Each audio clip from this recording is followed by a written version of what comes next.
Mario Kart World and Sonic Racing Crossworlds was probably the most heated rivalry between Mario and Sonic since the 90s, and it was definitely crazy to see unfold. I mean, this was the first time that a kart racer actually got somewhat close to taking away attention from Mario Kart at the very least. Obviously, the game was definitely not beating Mario Kart in sales. I don't think any kart racer will, for that matter. However, it took strides forward to toppling Mario Kart. However, that doesn't mean Mario Kart World wasn't great, and Crossworlds just swept it. Mario Kart World brought the series numerous steps forward, with new additions such as the parkour, knockout tour, and the open world. However, not everyone looks at these games the same. A lot of people don't like Mario Kart's new additions, and on the other hand, a lot of people don't like the mechanics of the more traditional Crossworlds. So I thought, since these games had basically been out for over a year now, that I'd compare the two games to see which is better. I'm going to go over a few categories: roster, gameplay, tracks, modes, online/post-launch support, and presentation. Whoever wins the most categories wins, so let's get right into it. Starting off with the roster. Mario Kart World has a very controversial roster. While a lot of the mainstays are here, we're missing quite a few important characters. While some characters got cut, but don't necessarily need to be here, like Funky Kong, there are definitely characters who have earned their spot yet are not here. Diddy Kong has been in the same amount of games as Birdo, and appears in more modern games, yet is not here. PD Piranha is missing, despite a normal Piranha plant being in the roster, and I think the most glaring omission is the Miis. They have been in every Mario Kart game since Wii, and the Mii costumes from 8 Deluxe were genuinely cool, and they could have expanded upon it even further to reference numerous other Mario characters, so the roster could have felt somewhat bigger. However, the new characters they added were pretty cool.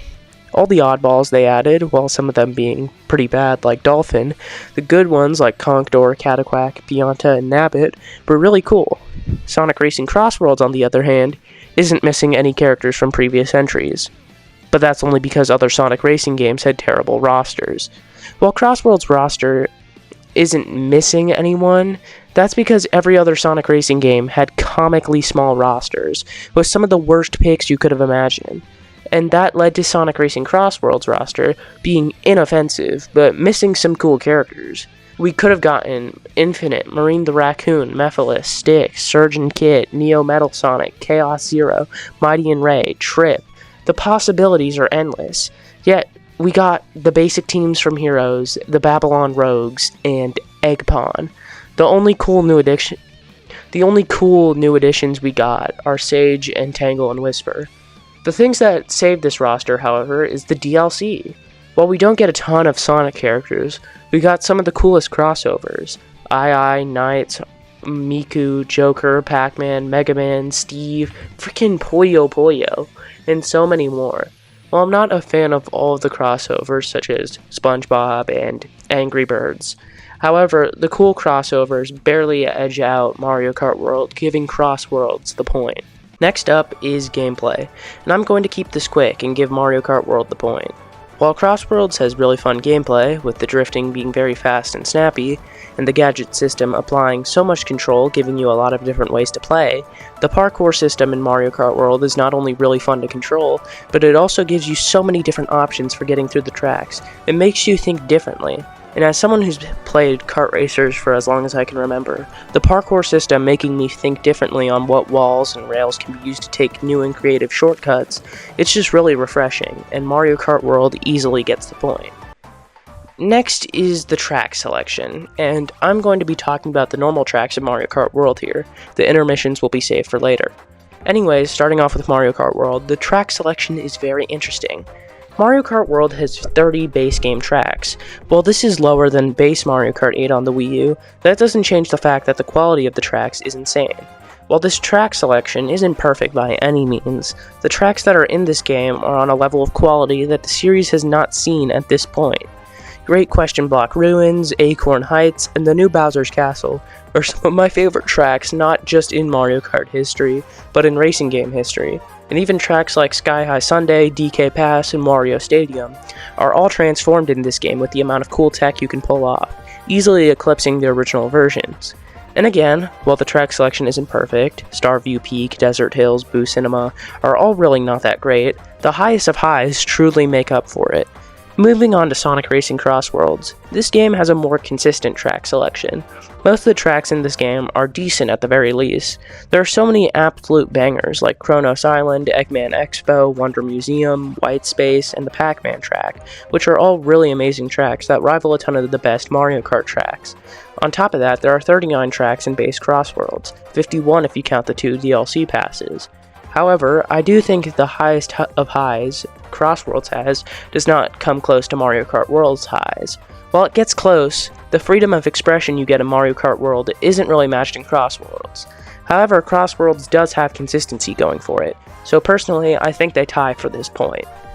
Next up is modes and content. Starting up with Mario Kart World, we have Knockout Tour, which is an excellent new addition. And honestly, I'm surprised we haven't seen this sooner, in any racing game for that matter. The only issue being the lack of Knockout Tour rallies.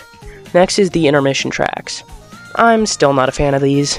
As time moves on, I've thought slightly higher of the intermission tracks, but not by much. While there are technically shortcuts you can do on some of them, the main issue is that unlike the main tracks, where they are fun if you put time into learning the cool shortcuts, or if you drive them casually, the intermission tracks only become cool once you get to a pro elite level, and considering there's 212 intermissions or something like that, it's kind of insane for you to get good at all of them. And on top of that, Mario Kart being the casual game that it is, it sucks either way.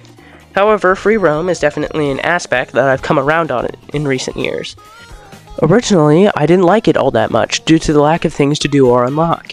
And while I still somewhat feel that way, I've grown to enjoy free roam much more. Just being able to kick back and drive, to explore locations on these racetracks, is exactly the type of thing kid me would have wanted. Being able to explore the streets of Crown City, or being able to explore the grounds of Peach Stadium, or just messing around and finding cool spots to take photos. It's just kind of fun. And the P-Switch missions can be cool as well. My only problem is that there's no good reward for completing them, so I have no reason to seek them out.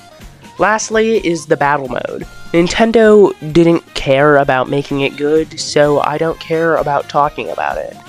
When it comes to Crossworlds, the game doesn't really have that much. While Crossworlds has a ton of content, almost all of it has to do with racing. The main hook of the Grand Prix is the rival interactions, which are genuinely really cool, but then once you're done with that, there's not much. The race park is cool, it's where you do standard versus races, but other than that, there are random team-based modes which aren't really as fun as normal races. There's just not much to do outside of racing, and because of that, while Mario Kart World's content isn't perfect, I think it easily clears Crossworlds. Next up is online and post-launch support. These two topics go hand in hand. How well do the developers upkeep the game? And this one is an easy layup for Crossworlds. Mario Kart World has only had a few updates, which have amounted to adding custom items, adding Bob-omb Blasts, fixing like 4 of the intermissions, and ruining the online. We all know about the famous 1.12 update. There's no point in ragging on it that much. While Crossworlds, on the other hand, has gotten constant characters and tracks being added, both free and paid, the online is still really good, the festivals, while not being perfect, are amazing to see, and on top of that, we also had the Legend competitions. I mean, these online events are really cool to see in a game like this, especially after Sega let Team Sonic Racing sit there and rot after launch. The point for online and post-launch support goes for Crossworlds. Lastly is the presentation, which includes graphics and music. And this is not really a contest. Mario Kart World does laps around Crossworlds in the presentation department. While I think Crossworlds looks pretty solid and has a solid soundtrack as well, Mario Kart World's soundtrack and graphics are on a whole other level, specifically the soundtrack being one of, if not the best soundtrack of 2025.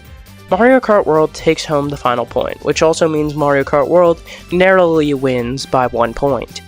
Honestly, this was a lot harder of a video to make than I thought. As I said earlier, both of these games are amazing, and that's why the first video on the games I made was talking about their strengths and weaknesses, and not really comparing them. However, yeah, while you could make the argument Mario Kart World isn't worth buying because of the $80 price tag, both of these games are overpriced. While Crossworlds does go on sale, that doesn't change the fact that the retail price is way too much for what it is. Anyways, that's all. If you enjoyed, make sure to like and subscribe, and I'll see you guys next time. Peace.